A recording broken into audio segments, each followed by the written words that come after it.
It is now my pleasure to introduce a very special person to the City of Winnipeg and Province of Manitoba. As the National Aboriginal Program Executive, Mary Jane Loustel plays a leadership role in the Canadian IBM Aboriginal Strategy. She works to ensure that the people of First Nations, Métis, and Inuit descent are included in the technology sector, whether that means doing business with, working in, or accessing services as a result of this sector.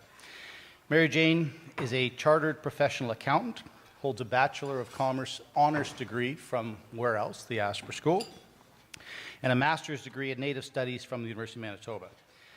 Throughout her career, Mary Jane has worked in post-secondary education, finance and business service sectors, and provided leadership in strategic, financial, and operational planning. Her community work is extensive and very inspiring, and served as a board member for many companies, community organizations. She's a speaker and facilitated numerous topics. And just 2 years ago, she co-founded an event that some of you may have heard of called She Day, a one-day event in which women network, share leadership stories, and build alliances.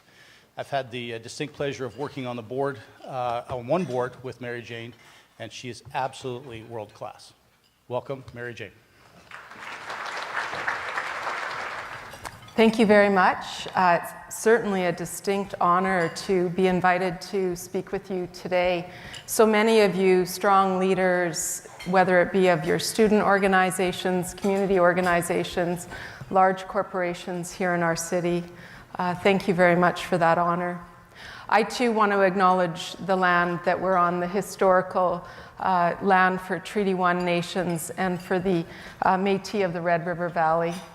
I think it's really important for us to think about where we are here at the Fairmont Hotel and to know that just a stone's throw away at the Forks is the meeting grounds of our traditional nation people and the trading grounds where commerce was settled here in Manitoba and where our leaders started talking about the role that Manitoba plays in the greater Canadian landscape.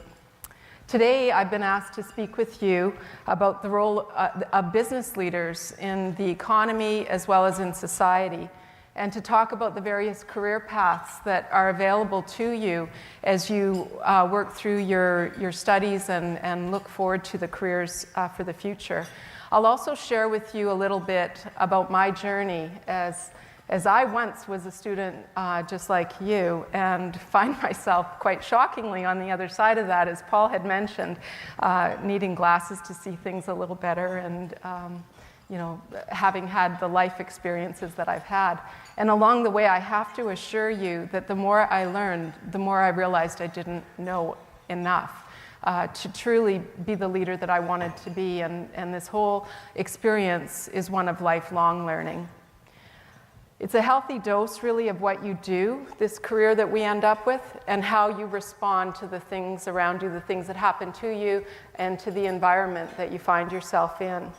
So today, I really want you to think about that as we look at you today as entering into the Asper School of Business as students. And when I share my stories with you, I don't want you to think about me, but to think about yourself, and to think about how you might ground yourself as you carry on in your journey. My stories aren't intended for anything other to perhaps incite some ideas for your own story and your own journey. So I wanted to start by speaking about some of the things that you heard the dean speak about. The fact that 100% of co-op students get jobs. And as you're coming into this experience as a student, you're doing it for a number of reasons. Clearly, you want to know more and understand more, but you also want to position yourself. The pledge that you shared with us was powerful and spoke about how important it is for you to ground yourself in your own identity and to not forget where you came from. And it spoke about numerous steps along the way in terms of preserving your own identity. But at the end of the day, we all hope to get jobs, right? We have to pay for our student fees. We want to buy homes and find a future for ourselves. So I wanted to start with the thought about what those opportunities might be for you. I think that we spoke earlier about the numerous areas that you can study, and I'm sure that some of you know exactly what your path is going to be. You want to study finance or accounting, or you've chosen to really focus on being an actuary. Regardless of your choice, at the end of the day, we heard that there are jobs out there waiting for you. The experience of study hasn't really changed much since I was at Asper. And in fact, 70% of the grads will either be looking at accounting as their designation coming out, finance, or marketing. And that's pretty much the same as what we experienced back in our day. I have the pleasure of having had my journey graduating as an accountant and going into public practice so that I could really focus in on my skills and leadership capacity. I have 2 children here in the city that have followed in the same path that I have. I actually have a daughter in Vancouver who graduated from law school. So I really incited in my children the importance of study and knowledge. Madison is one of the co-op students. She graduated in 2015, and she had the pleasure of working for some of the best companies in our city. She worked for Richardson's, spent a summer learning about the industry that they're in. She worked with the Northwest Company, and she worked with a small chartered accountant company as well. And at the end of the day, Madison was recruited to work with Deloitte and had spent the last 18 months working on her designation as a CPA and was quite successful in that. She very much enjoyed her experience when she was at the University of Manitoba, and she shared with me how important it was for her to participate with the Indigenous Students Association. But she also shared something with me that I would like to share with you, for you to think about in your experience. And she said, "Mom, you know, we are people of Métis descent, and I understand that." She had myself, who had journeyed ahead of her in this program of post-secondary study and in the world of business. And she felt so privileged when she realized that many of the other nation children that she was studying with hadn't even visited our city of Winnipeg. They hadn't experienced what it might feel like to be working within a company, and they hadn't had the same mentorship that she had as she was growing up as my daughter. And so we feel quite privileged in our family to have had that experience. And it's work, like the work of the Asper's student associations, the work of individual students, the work of mentors, the work of the associates and the young associates, that can change that experience for young Indigenous students that you're studying with.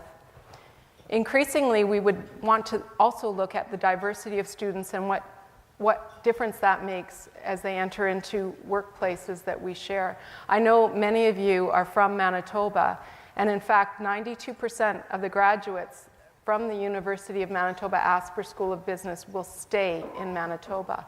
And that leaves a lot of responsibility on us to build the best and the brightest futures for you as students, and to encourage you to bring to us the best minds for innovating our city and our province. Over 94% of students who graduate from Asper School will work full-time, and as I said, 92% of them staying here. Madison's husband, Graham, just graduated in 2016, and it's quite interesting because they both want to become CPAs, and since the day when I was a CA, you had to actually work with an accounting firm, such as Deloitte, or in my case, it was Ernst & Young. Now you could actually choose to work with a non-accounting firm, a business. And Graham, my son-in-law, chose to work with Skip the Dishes.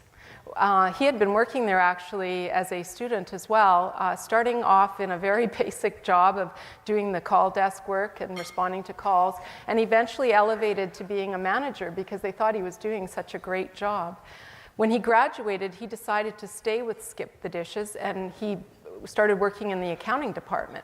Of course, Madison suggesting to Graham that he really should consider a career with the big four firms. She arranged for him to have meetings with her partners, and that was kind of the nightly discourse was about how Graham really needs to get a better job than with Skip. And I don't know about you, but we all understand now that Skip the Dishes was bought for over $110 million in the spring by a company called Just Eat. And Graham, quite frankly, benefited from that because he was one of their first employees. And so he kind of knew that something was afoot at Skip the Dishes and decided he needed to stay. And he's now part of the transition team that is helping this small company that was really born and nurtured in Manitoba participate in the amalgamation with a world-class publicly traded company. So he's learning a ton of stuff that Madison just didn't have the opportunity to learn and hasn't yet learned with Deloitte. And so I think the story in that is that there is success waiting for you regardless of the journey that you take. And it's really, really challenging at your age to be thinking about where you might end up perhaps at my age. I couldn't have imagined the work and the career opportunities that have been presented to me. So those are just two examples of great opportunities that our city has for you relating to the kind of studies that you could have here. When you start to think about what the opportunities lie, I encourage you as well to think about Manitoba as part of a much greater ecosystem. So when I was a student, I was born and raised in Brandon, and I moved to Winnipeg, and I thought it was a pretty big step to come to Winnipeg. My mom's heritage is from Manitoba, Saskatchewan. We're part of the Métis people that settled here in the 1600s. Very strong English background mixed with Cree and mixed with French. So I didn't know anything outside of Manitoba, and in fact, I was the very first in my family to actually go to post-secondary school. I was always a very, very curious child and wanted to learn my entire life. So to me, going to post-secondary was just an automatic. I couldn't imagine just getting a job. In my journey, I went from working I was just sharing, I worked actually at the CIBC on campus. And that was really my first experience of understanding business, was working at the bank itself and serving as a teller. I worked 20 hours a week while I was working on my studies with Asper School of Business. Back then, we didn't have the wonderful building that you have, and I know at 30 years in that it's time for us to raise some money and renew this building to increase its accessibility around technologies. But back then, we used to actually have to go from one building on campus to another, and part of that was really exciting because I met a lot of students from other faculties as a result of that. And I also started to build really strong alliances with other students because we didn't have a study space. You had to study in whichever building you could find that would provide you with that comfort that you might have been looking for. So those are really unique times for us as students, and really enjoyed it. And as I think back now, there are certain stresses about being a student and preparing for your exams and trying to do your best. But the time that you spend with one another and the opportunities that the University of Manitoba affords you is absolutely incredible. Such a safe and welcoming environment for you to grow in terms of your wanting to understand the world around you.